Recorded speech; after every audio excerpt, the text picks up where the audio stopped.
Vignette 6. Kala Ina Base Camp Defense by Malawi Mahadin Balak. Nimruz province lies in the southwest corner of Afghanistan.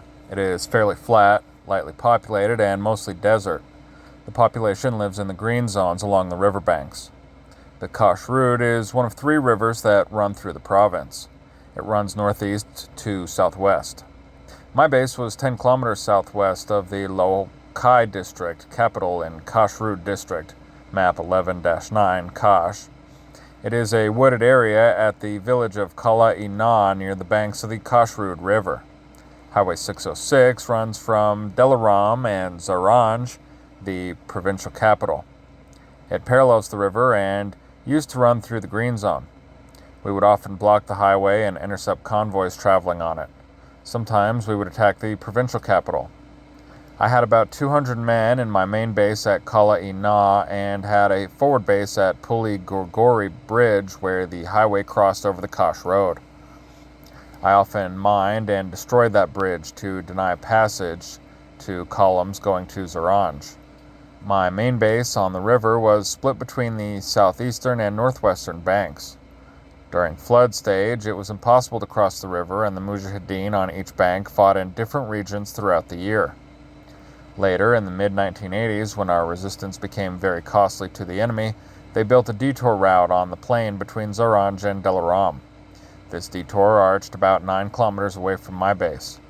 When the detour route was built, I could only field reduced groups of 15 to 20 men against small enemy columns since the area is very arid, very open, and water supply is a major problem. We had to let the big convoys pass unmolested. The new road rejoins the old at the village of Radzeh. This is about 17 kilometers to the southwest. I started moving our ambushes to the Radzeh area. This is a mountain to the east of Radzeh with the same name. The road crosses behind the mountain on the southeast side. This is an excellent ambush site since there are also hills which restrict movement to the road as it goes between the hills and the mountain. In the fall of 1984, Khan Mohammed, my deputy, and I were both away from our base at the same time. I was in Iran. Informants told the government that we were both away, and so the government attacked our base in our absence. However, the day that the enemy forces attacked our base, Khan Mohammed returned to our base. It was 5 days before the feast of sacrifice, Eid al-Adha. The enemy moved from Delaram to the plain some 15 kilometers north of us, just north of the main road. They established a base there. Since it is desert, they could move in any direction. They attacked our base the next day. There were only 70 or 80 Mujahideen in the base at the time. Our SOP for defense against an attack was to spread the forces over a large area at strong points in some 20 villages. The enemy would usually attack from the northeast to the southwest through the green zone to the base area. He would also send a flanking detachment to the Puli Gorgori Bridge and lodge in the Radzeh mountain to encircle my force and pin us in the green zone. My force had to fight in the green zone because the surrounding desert was too flat and exposed for combat. We fought the enemy in the green zone by confronting him with multiple pockets of resistance anchored in fortified fighting positions. When the enemy tried to concentrate against one pocket, Mujahideen from the other pockets would take him in the flanks and rear. The enemy could not fragment his force to deal with all the pockets, but had to stay together for security. We would let the enemy chase us from strong point to strong point and attack him whenever we could. Eventually, the enemy force would become exhausted. When their water and supplies ran out, they would break contact and go home. The enemy attack developed as usual, and by the end of the day, the enemy force retired. Unfortunately, my deputy was killed during the fighting. In Iran, I heard about the enemy attack, gathered what Mujahideen were available, and started back to our base. The Mujahideen at the base evacuated their casualties to Kali Na, Shisheva, and Radzeh. Informants told the enemy that the base commander was killed. They thought that I was dead and decided that it was the time to destroy all the Mujahideen in the green zone. I arrived on the 3rd day after the opening battle. That night, another enemy column arrived and deployed in the desert north of us. I realized that they were going to attack us.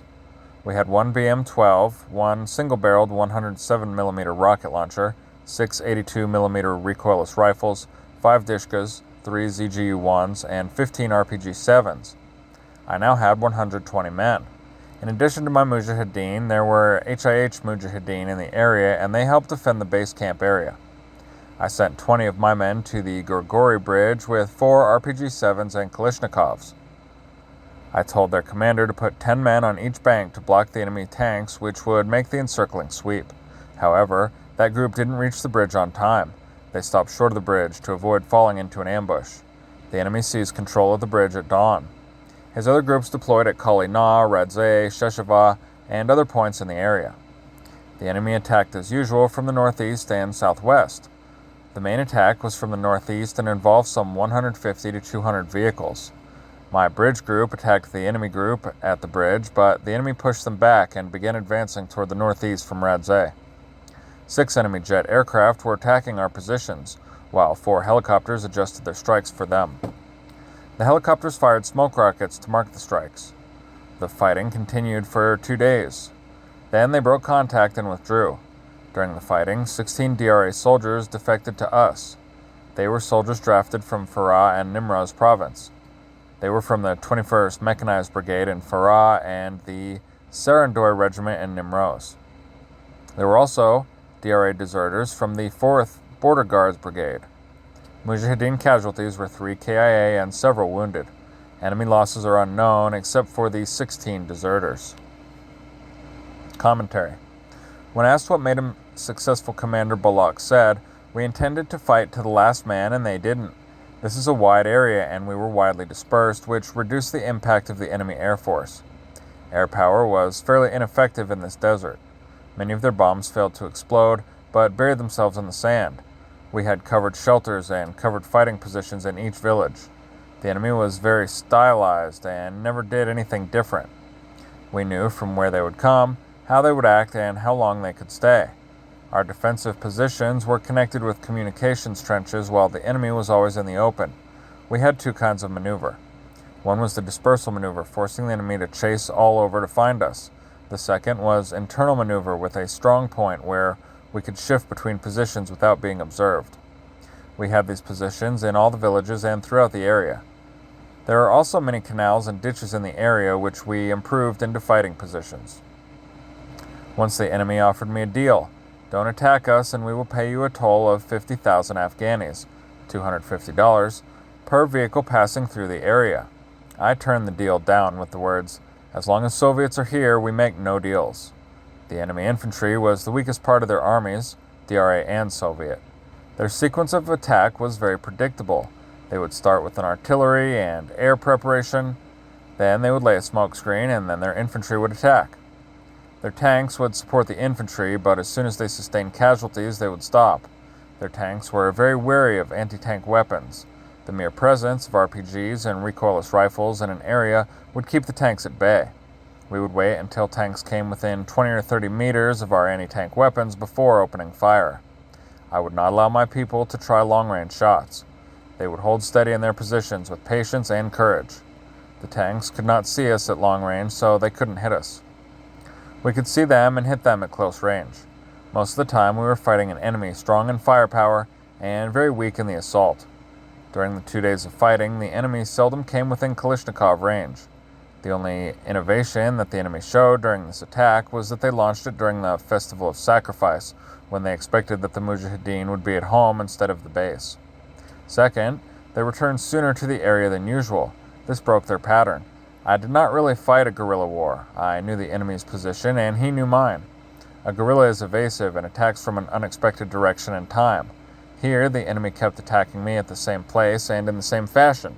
Is this guerrilla war? Our ambulance was 2 sticks and a piece of cloth. Theirs was a helicopter. The secret of our success was that it was a popular cause. Everybody knew that we were hurting the occupiers. This was not a war but an uprising. Therefore, it was not a guerrilla war. We never bothered about the food supply. The locals supplied us with whatever they had. I had 2 pickup trucks. The enemy had 200 vehicles. I used the pickups for ammunition and food resupply. We moved them secretly along the river and the wooded area to supply the fighting positions in the evening. Their rations would sustain them until the next night. We basically had a mutton and a naan diet that the local populace furnished us free. A normal full day's ration was a portion of cooked mutton wrapped in naan. Water supply was simple since our fighting positions were near the river and my men all had canteens. Vignette 7. Defending the suburbs of Kandahar by Sultan Mohammed of Topkana. The supporters of the HI faction, mostly Shia, were located primarily in the southwest of Afghanistan. The HI's main base was in the Kakrez southern mountains. This base was near the HIK base of Islam Dara. This was about 7 hours on foot from Kakrez, which is some 60 kilometers north of Kandahar. The HI fought in Kakrez, Girishk, Uruzgan, and Kandahar. The HI faction had 4 units in the Kandahar area. We had about 300 Mujahideen. Our overall commander was Ali Yawar, who was killed by a mine later in the war. We had 2 bases in the Kandahar area, Shar Dewal in the Malajat suburbs south of Kandahar and Shar Bagh in the Arghabdab River Valley northwest of Kandahar. I commanded a group of Shar Dewal, as did Ghulam Shah and Shah Mohammed. Gul Mohammed commanded at Shar Bagh. We used to harass convoys and block Highway 1 near the Kandahar prison at Pashtun Bagh, about a half kilometer from the Sarpuza Ridge. Unlike some other areas in Afghanistan, all the Mujahideen factions cooperated with each other in the Kandahar area. Whenever there was any fighting, all the Mujahideen would move to the area to help out. All large Mujahideen operations were combined and were coordinated by the Mujahideen Council. The Malajat area lies to the south of Kandahar.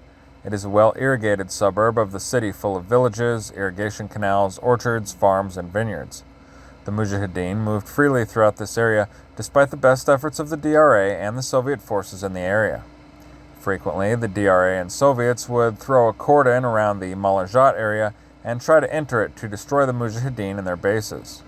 Throughout the war, these efforts never succeeded. There were always at least 1,000 to 1,500 Mujahideen in Malajat from the various factions. These Mujahideen were all from mobile groups, and none were stationed permanently in Malajat. Mujahideen forces would rotate in and out of the Malajat area and thus maintained a high state of readiness. The Malajat Mujahideen were well prepared with supply bases and well-fortified bunkers and fighting positions. Map 11-10, Malajat. In the fall of 1984, the enemy threw a wide cordon around the Malajat, occupying their normal southern positions from Zakir Gar to the Kuntal in the west. Thus, they surrounded the Malajat with Kandahar to the north and Highway 4 to the east and a ridge of hills to the west. This encompasses a lot of space, and the Mujahideen were still able to maneuver freely within the Malajat area. At 0700 hours, an enemy mechanized column of 30 to 35 tanks and APCs moved from Sarpuza, while another column of 15 to 16 tanks and APCs moved from the 15th Division headquarters, past the governor's house along the Makama Road near Pulan, toward our defensive position. Our defensive position stretched some 3 kilometers from Shar Dewal to Spinziarat, and we could always see the enemy defenses from here.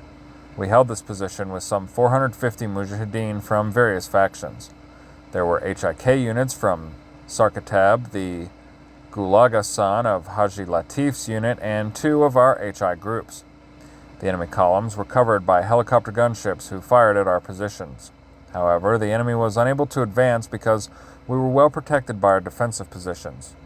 The enemy would not dismount from his armored vehicles, but deployed his vehicles in a firing line and fired at us for 2 or 3 hours. Even the green trees caught on fire.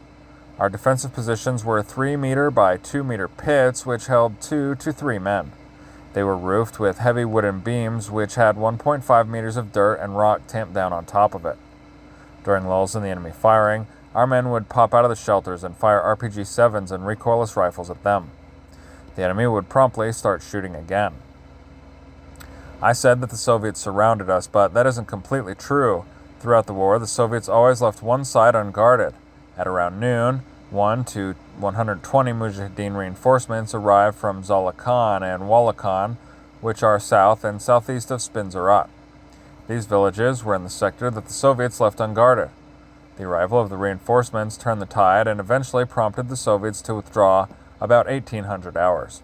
We destroyed 3 armored vehicles on the Sarpuza front and 2 on the Makama front. Sometimes the bombs and artillery would block the exits to our bunkers. We would have to go out at night to dig them out. This happened often to our positions near the Panjalpul Bridge.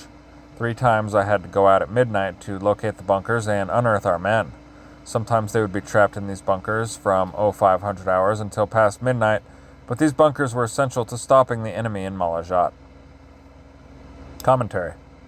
Soviet cordon search operations usually involved a large force surrounding a large area. The area contained within the cordon was usually large enough to allow the surrounded Mujahideen freedom of maneuver. Once the cordon was established, the Soviets seldom split it up into manageable areas, but pushed through the entire cordoned area if possible. This failure to fragment the area allowed the Mujahideen to move and maneuver against the Soviets. In this case, the Mujahideen were able to reinforce during a hotly contested fight. Many Soviet combat examples show an unguarded flank in a cordon and search. This might work if an ambush were set along the escape route, but this did not seem to be the case. This might also be a time-honored act to allow their enemy to escape and minimize the casualties on both sides. Finally, there was an apparent reluctance by the Soviets and DRA to stay in the Malazgirt area at night. If they would not dismount from their armored vehicles during the day, they would have to dismount at night to secure the vehicles. The arrival of the Mujahideen reinforcements may have kept the Mujahideen in the fight, but may not have been the prime reason that the Soviets withdrew at 1800 hours.